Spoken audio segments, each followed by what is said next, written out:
Sa 4-piece ginagawa po 'yan, gano'n din po, iniisa-isa sa bahay, gano'n din po yung ginagawa natin sa food stamp para makita na eligible talaga sila.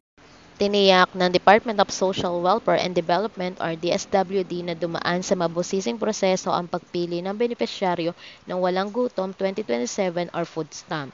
Ito ay inihayag ni DSWD Undersecretary for Innovation Edu Punay, kasabay sa ginawang media forum ng DSWD. Ayon kay Punay, kagaya sa selection process ng magiging 4-piece beneficiary ay isinagawa rin ang case study sa mga benepisyaryo na sigurado na kwalipikado sila sa programa. Giniit nito, inisa-isa ng kanilang mga social welfare ang bawat bahay para magsagawa ng assessment. Nabanggit ng benepisyaryo ng programa ng Food for Families or hindi mga nakakakain ng 3 beses sa isang araw. Sa naturang programa ay bibigyan ng Electronic Benefit Transfer or EBT card ang mga benepisyaryo para makakuha ng pagkain sa mga partner merchant store.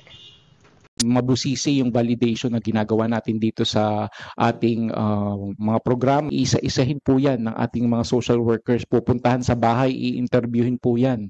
Titignan yung kalagayan nila sa bahay. Ito po yung case study na tinatawag natin sa social DSWD.